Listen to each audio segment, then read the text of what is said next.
México estamos parados? ¿Qué México es el que heredamos en materia de seguridad? Sobre todo ahora, que es un cuestionamiento importante, que va a haber un cambio en la Secretaría de Seguridad Pública, ya se fue Durazo, ¿no? Andrés Manuel López Obrador se compromete, prácticamente da a entender que es un hombre honesto, un hombre loable, y hay cambios importantes en la seguridad. Se ha mencionado un Harfuch que podría subir, ya Vicente Serrano fue a exponer unos temas de Omar García Harfuch en la mañanera, y así nos podemos ir con varias cosas y varios temas, pero al final, mis amigos, creo que siempre regresamos al origen del mal en tiempos de la era contemporánea. Y ese mal tiene nombre y apellido y también está en Estados Unidos. Genaro García Luna. Por eso, yo le quiero agradecer, esta es una entrevista que ya habíamos postergado un rato porque yo quería leer el libro, quería platicar sobre esto, haber leído, aunque sea algunas páginas, de este libro, ¿no? Aquí está, García Luna, El Señor de la Muerte, un libro que también les presumí. Tengo que decir que me ha encantado la radiografía que hay acá sobre Genaro García Luna, sobre quien se convirtió en amo y señor del mal de nuestras calles en México. Y para mí es un honor y es un gusto enorme tener también en este programa a Francisco Cruz. ¿Cómo estás, mi querido Francisco? Buenas noches. Ahora, perdón que te desvele. No, por favor, realmente a esta hora empiezo a trabajar cuando escribo. Así que te Nocturno agradezco me mucho la salió. invitación, un placer y sí, claro. Oye, Francisco, ayúdame. Ya he escuchado muchas entrevistas, escucho tus participaciones con la familia de Sin Censura y he escuchado mucho sobre un Genaro García Luna, ¿no? Sobre quién es, sobre que prácticamente él viene de las calles y desde ahí está este crecimiento del señor del mal, su complicidad con Margarita Zavala, México Libre, Felipe Calderón, los Fox, Sagún y demás. Pero, ¿hasta dónde podemos concebir las entrañas de un Genaro García Luna que hoy por hoy siguen estando algunas fichas por ahí sueltas en materia de seguridad? ¿Cómo podemos entender a dónde llegó el poder de Genaro García Luna? Sobre todo cuando previamente mencionabas a quien hace poquito renunciaron del Estado de México, que era la secretaria de Seguridad Pública, que era también gente de Genaro García Luna. ¿Hasta dónde llegó el imperio de García Luna que hoy sigue permeando en la seguridad de nuestro país? Hasta todo el país, mira, se convirtió en realidad en un hombre no que cogía las entrañas del mal de este país, sino que era parte de las entrañas del narcotráfico, del crimen organizado. Era un hombre frío, a veces inmoral, intentó y logró por 12 años apropiarse de la seguridad pública de este país, de la seguridad nacional. Y digo 12 años, por realidad también en el sexenio de Peña, controló a gran parte de la policía federal y en la mayoría de los estados del país. Es un hombre cuyos tentáculos hoy se pueden sentir en la mayoría de los estados todavía. Francisco, hoy sale Loret de Mola a decir que él no sabía nada, que hace 15 años pidió disculpas y todo esto, por un montaje que organizó propiamente Genaro García Luna. Aquí he investigado un poco, utilizando, por supuesto, investigaciones ya realizadas del tema de Isabel Miranda de Wallace y todo esto que al final se va ligando y desemboca en injusticia para presuntos inocentes que hoy aún no tienen sentencias y que están purgando condenas que sin sentencia siguen en prisión. Pero hoy sale Loret de Mola a decir que él no sabía nada. ¿Qué tan posible es, desde tu perspectiva, conociendo cómo opera un Genaro García Luna y el por qué, ¿no? Desde tu investigación, el por qué hacía lo que hacía? ¿Es posible que Loret de Mola no supiera sobre este montaje, que no supiera sobre las intenciones que tenía Genaro García Luna con el tema de Florence Cassés? No, mira, la verdad es que después de lo que salió a decir hoy Carlos Loret de Mola, me parece que hay una cosa muy clara. Nos quiere ver la... No, yo no encuentro otra explicación. Ya los viejos productores, viejos reporteros que trabajaron con él, ya lo han desenmascarado. Me parece que tiene una careta muy grotesca y parte de lo que es el Señor de la Muerte es desenmascarar todo eso. No, me parece que Carlos quiere vernos la cara de tontos. Hay otras palabras fuertes, pero me parece que nos quiere ver la cara. Me parece que se quiere pasar de listo con nosotros y que de veras le creamos que no sabía cuando, mira, Genaro García Luna tenía células de gentes de inteligencia para atender a periodistas como Carlos Loret de Mola. Les daban las noticias fabricadas, todo lo que García Luna quería saber. Me parece que si queremos comprarle su mentira, por lo menos que nos invente otra. Esta ya está muy dicha, está muy vista, hay muchas pruebas de que él sabía todo, pero bueno, quiere pasar como un tonto viéndonos la cara de tontos. Dice el propio Loret de Mola que hay amenazas en su contra y se supone que son amenazas ya viejas, no sé si son amenazas nuevas, desconozco enteramente, pero a mí lo que quizás me preocupa más es el trasfondo de esto, ¿no? Es un caso, independientemente de la ayuda que tuviera Genaro García Luna por parte de los medios de comunicación, en este caso hablamos de Loret de Mola, ¿qué motiva a un Genaro García Luna a cometer tantos delitos con presuntos inocentes? ¿Qué motiva a un Genaro García Luna a tener cierta cercanía, aunque dice Isabel Miranda de Wallace que no, con esta mujer que al final la propia Guadalupe Vallarta a mí me mencionó en más de una ocasión que Isabel Miranda de Wallace era la que le aportaba los testigos a Genaro García Luna para que él pudiera, junto con su brazo extendido en la PGR, meter a la gente a prisión. ¿Cuál era este afán? ¿Era una situación solamente por justificar la guerra contra el narco o era un tema de represalias o era un tema de control político? No, mira, lo que tenemos que hace García Luna, el Señor de la Muerte, es que él tenía un proyecto político propio. Él quería ser presidente de este país. Él entendía que ya había personajes de Salaña, como el Negro Durazo, en una época que era un criminal, era un delincuente, era un asesino, pero era amigo del presidente José López Portillo. Había habido otros policías que tenían un proyecto policíaco, pero Genaro un proyecto policíaco, criminal y político. ¿Recuerdas que él creó un programa patrocinado por la presidencia con apoyo de Calderón que se llama es su lanzamiento político? Iba a ser el lanzamiento que lo pondría en el ojo de los puestos de elección popular. Y mira, ¿qué tenía? O el Senado o la presidencia de la República. Pero no, el programa no funcionó porque él no funcionaba. Él es un hombre maquiavélico, es el sistema.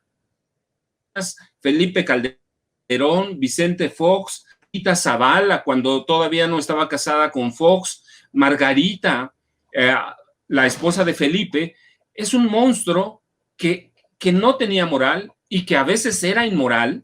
Entonces, él tenía un proyecto político que nunca entendimos.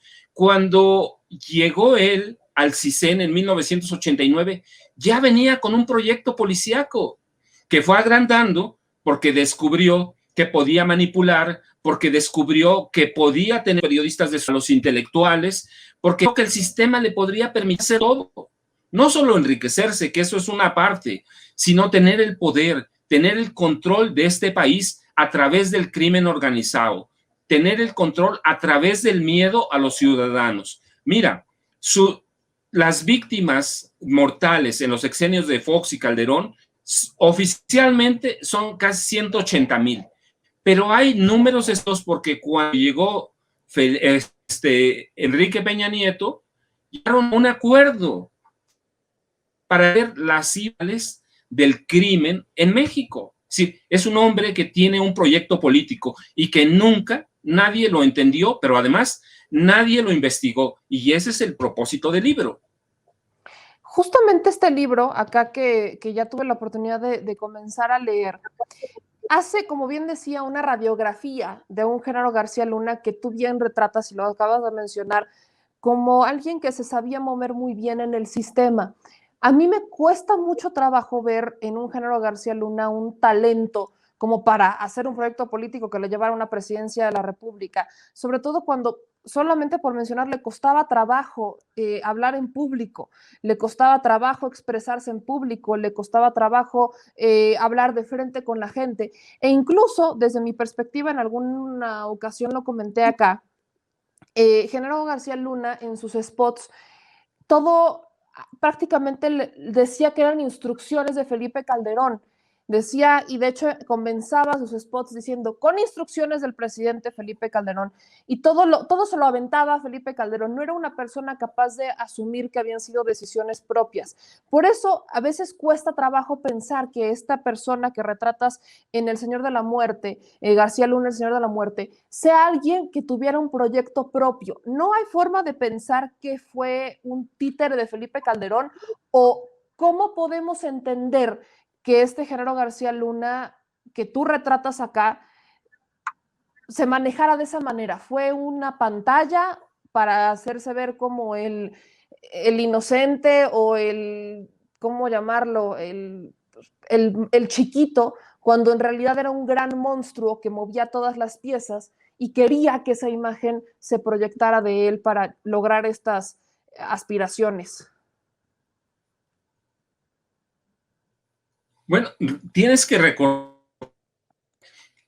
tienes que recordar que él, cuando llega al CISEN, cuando llega al proyecto policiaco de espionaje de este país, no llega solo. Él venía educado por viejos agentes de lo que fue alguna vez el servicio secreto en este país, por agentes que después se incrustaron en la Dirección Federal de Seguridad, en la PGR, en la Procuraduría de Justicia de Ciudad de México. Es un equipo que lo formó, un equipo de policías nacionales, de policías asaltantes, un equipo que controlaba parte del crimen organizado en este país. Él no llega de la nada. De pronto, mira, parece, a mí me daba la idea de que tenía, esta es una planta, una planta la pusieron en una maceta que se llamaba gobierno y empezó a florecer de la nada. No, justamente García Luna, el señor de la muerte, lo que hace es ver los orígenes y a él lo forma un grupo de policías ambiciosos, un grupo de policías criminales que tenían entendido o creían que podían controlar este país a través del miedo. Y después rompe con ellos, los traiciona, pero entiende que conocer los secretos sucios de los políticos de este país, de los empresarios, le da poder y le dan tanto poder que, mira, le permiten todo. Entonces, es un instrumento de otras personas, pero también tienes que recordar que es un hombre astuto. Podemos decir que es un criminal, un supuesto asesino, un supuesto conspirador, pero es un hombre astuto. Y quienes lo formaron en las áreas policíacas lo sabían. Por eso lo metieron al CISEN, por eso lo hicieron un espía. Y él era un hombre de pronto también estudiado. Todos los testimonios que tengo advierten que era un hombre que leía, pero tenía una mente monstruosa, tenía muchos complejos, tenía muchos traumas, y esos traumas los íbamos a pagar nosotros, los pagamos.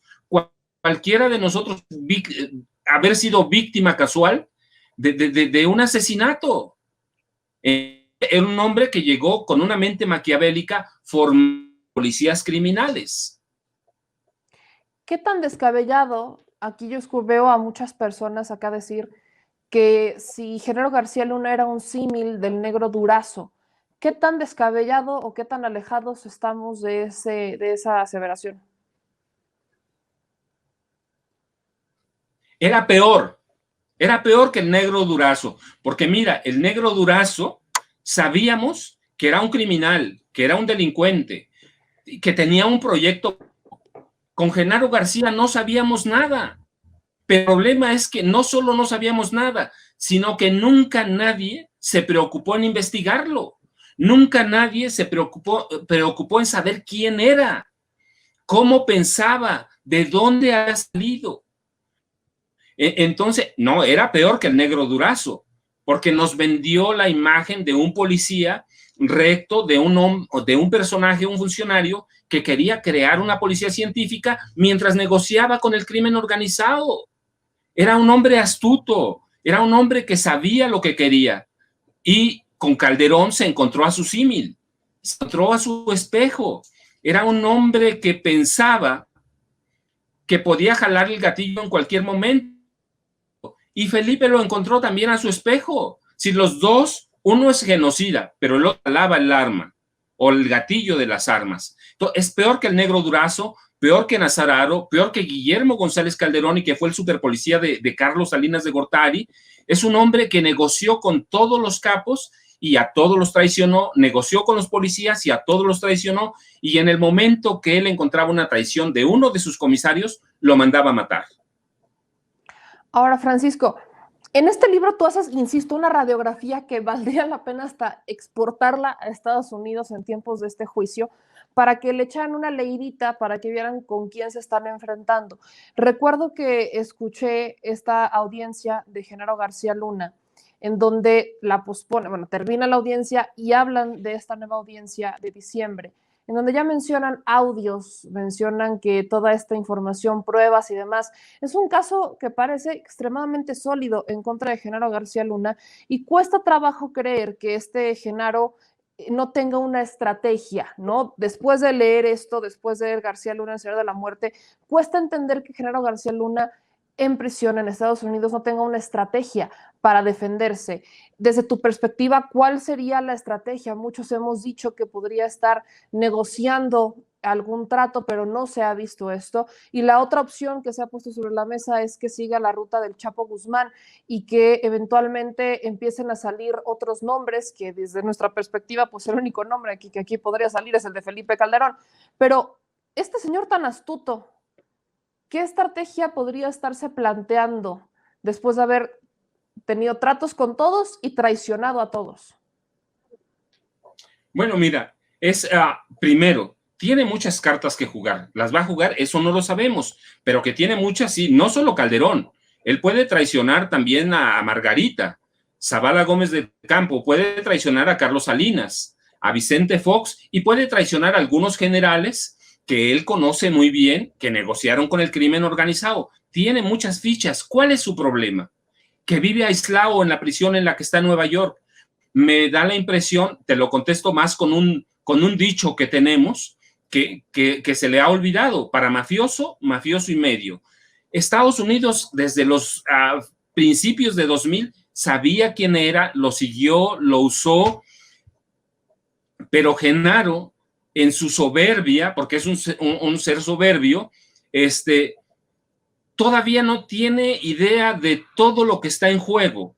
Todavía no entiende, y no lo entiende porque, recuerda, casi está aislado y no ha podido hablar con su esposa. Me parece que en el momento que pueda hablar con su esposa, las cosas van a tomar su dimensión real. Puede hablar con su abogado, pero no es lo mismo. Su esposa fue analista del CISEN, de ahí la sacó él. Del CISEN, es una analista política, una analista criminal. No ha podido hablar con él. En el momento que pueda hablar con él, las cosas van a cambiar. Tampoco, recuerda, él sabía el cúmulo de acusaciones que tenían. El día de la audiencia, yo estoy sorprendido, te lo confieso. Ya no son kilogramos, son toneladas, miles de kilos. Tienen miles de pruebas. Entonces me parece que todavía no tiene el panorama porque está prácticamente aislado. Cuando su esposa le puede hacer un análisis, entonces las cosas va a tomar otra dimensión. Aquí, Francisco, para ir dándole más causa a esta entrevista, ¿Qué es lo que tuviste que hacer tú para escribir este libro? ¿Hasta dónde tuviste que llegar? ¿Hasta dónde tuvo que llegar Francisco Cruz para conocer la historia, para conocer el origen, para hacer esta radiografía de un Genaro García Luna, que como bien lo mencionas, está hoy en prisión, está esperando quizás, como mencionas, a la esposa para tener un análisis más profundo y poder manejar su estrategia? Pero ¿qué hizo Francisco Cruz? ¿Qué dejó en el camino Francisco Cruz para escribir este libro? Bueno, mira, primero dejar atrás el miedo. Genaro García Luna es un hombre peligroso todavía. Hay en todo el país, y sobre todo en Ciudad de México, células durmientes del garcialunismo, pero la verdad es que es un libro que hice con mucho gusto porque, primero, había que conocerlo. Segundo, adentrarme en el CISEN. Luego, adentrarme en la Policía Federal, en la inteligencia de la Policía Federal. Hablar con ellos, a convencerlos de que era un libro diferente, que mi personaje era García Luna. Luego, vencer el miedo de la gente que lo conoce, sus vecinos, sus compañeros de escuela, víctimas de él cuando fue jovencito. Todavía están vivas. Hay gente a la que golpeó, gente a la que amenazó, gente a la que le robó millones. Entonces hay que dejar atrás todo eso para dar a conocer a ese personaje que parece salido de una novela de terror, ¿sí? de un cuento que no es creíble si no fuera porque es la realidad. ¿Qué te deja escribir esto? Ya que te adentraste a las entrañas del mal, que te adentraste al historial, ¿no? Al archivo secreto, al archivo oscuro. ¿Qué te deja haber platicado con estos testigos, con estas víctimas? ¿Qué sabor te dejó a ti, Francisco Cruz, el haber visto cristalizado este proyecto que retrata la historia y retrata los testimonios de muchas personas que probablemente también viven con miedo y que hoy tal vez siguen viviendo con miedo por esto que me mencionas, que hay células dormidas de Genaro García Luna por aquí todavía? Entonces, ¿qué te deja a ti? Mira, que vivimos un gran engaño durante casi 3 sexenios, que vivimos con los ojos cerrados, que necesitamos estar más alerta, que no puede un hombre solo controlar la seguridad nacional, la seguridad pública, y que no pidamos cuentas. Me parece impresionante que pudiera pasar tanto tiempo de 89 hasta 2019 para conocer algo de él, o hasta 2020, porque el libro está saliendo ahora, para conocer algo de él. Es un hombre desconocido, de pronto todavía siento que es un hombre invisible, que camina entre nosotros sin que lo veamos. Mira, yo lo he dicho, él tiene 5 millones de fichas de nosotros, de periodistas que no le gustaban al régimen, de periodistas desobedientes, de periodistas críticos, de políticos del PRI, de políticos del PAN. Tiene las fichas negras de los empresarios. Sí, es un ser que da miedo. Todo eso lo tiene, 5 millones. Mira, a veces digo, el libro no es un libro. En realidad es una ficha de las que él hacía en el CISEN. Así nos fotografiaba, así nos veía, así nos imaginaba. Entonces el libro es una ficha de las que hacía la inteligencia de este país. Yo digo, no puede un hombre tener tanto poder por tanto tiempo sin que lo investiguemos. Y no puede ser no observado. Creo que es más importante. Todo lo que hizo Genaro García Luna no pudo pasar desapercibido bajo los ojos ni de la ciudadanía, ni de la justicia, ni de nadie. Por eso te pregunto, ¿quién tiene la correa acá? ¿Quién tiene la mano en la correa de este Genaro García Luna? ¿Quién era, tenía un periodista favorito? ¿Alguien a quien recurrir? ¿Alguien que hoy tengamos que nosotros tener sobre la mira? Porque creo que apenas con las audiencias de Genaro estamos vislumbrando a un Genaro que no sabe qué carta mover, y no sabemos si su carta vendría de afuera hacia adentro como para salvarle el pescuezo después de toda la lana que dejó, después de todo el miedo que metió en la gente. ¿Había o hay alguien todavía quien digas, necesitamos estar pendientes de tal o cual personaje, porque podrían estos ser las principales cartas, o los que tengan todavía ahí el collar y la correa de Genaro García Luna? Sí, claro, mira, bueno, primero Estados Unidos, claramente, sí, lo tiene apretado por el cuello. Recuerda, Estados Unidos tiene dos intereses primordiales cuando hay casos como estos. Uno, el dinero, y Genaro lo tiene. El gobierno, el de Peña, por ejemplo, le bañó miles de millones de pesos a través de túneles oscuros de la política mexicana. O sea, Estados Unidos lo tiene agarrado. Segundo, los secretos. Pero tercero, no, claro, todavía hay mucha gente de él libre. Está Luis Cárdenas Palomino, Ramón Pequeño García, Maribel Cervantes Guerrero, está su esposa, Linda Cristina Pereira Gálvez.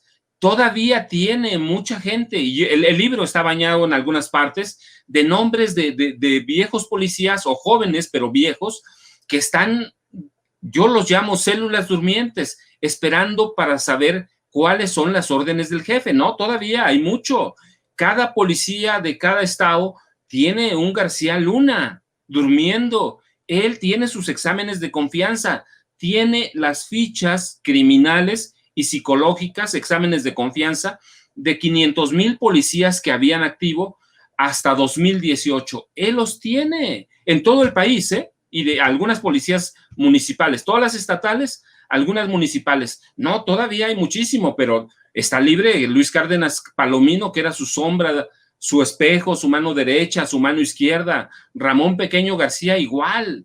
Sí, eran hombres que eran pues, asesinos como él, criminales. Está, mira, Garay Cadena, que lo liberaron, era uno de sus comisarios, está libre de toda culpa, pero todavía hay cualquier cantidad de García Lunas en las policías de los estados. ¿Un Omar García Harfuch? ¿Podemos Mira, pensar en él? ese tema lo ha documentado bien Anabel, y debo darle crédito porque siempre soy respetuoso con eso, pero yo lo que documento, y es una parte del libro que no se conoce, o se conoce muy poco, es que con Harfuch tomó fuerza nuevamente la hermandad de corrupción de la policía vieja de la Ciudad de México, una hermandad que viene desde los 40 y los 50. Con él toma fuerza. Hay viejos comandantes que están con él y que fueron cooptados por García Luna. Los apellidos Rosales siguen allí. Es vieja hermandad. De Harfuch comanda esa policía corrupta, esa policía mafiosa, esa policía que controla la Ciudad de México. Yo le llamo la mayor mafia delincuencial de este país, la policía de Ciudad de México. Esa policía comanda García Harfuch. Entonces sí, pero claro, pues es parte de eso. Con la salida de Durazo, ¿se podría esperar un cambio o que estas células durmientes que todavía andan por ahí entre las policías se despierten? ¿Podríamos pensar que quizás, al no tener en este momento una certidumbre de quién va a ser el titular de la Secretaría de Seguridad Pública y Atención Ciudadana, las células de Genaro García Luna aprovechen para moverse, para salir del closet, para despertar? Mira, yo tengo la impresión de que el presidente López Obrador conoce mucho de esto. Es un personaje, pues, que es un animal político que les da la vuelta a muchos, que nunca sabemos qué va a hacer. Es un negociador nato, es un tipo que conoce las entrañas de este país. Me parece que está estudiando muy bien ese caso, sabe a dónde están los García Luna, y me parece que va a tener que tener mucho cuidado en el momento que haga el nombramiento. Yo tengo la impresión de que García Harfuch ya es una ficha muy quemada, muy vista, muy trabajada, y él conoce las entrañas de la corrupción de la policía de Ciudad de México.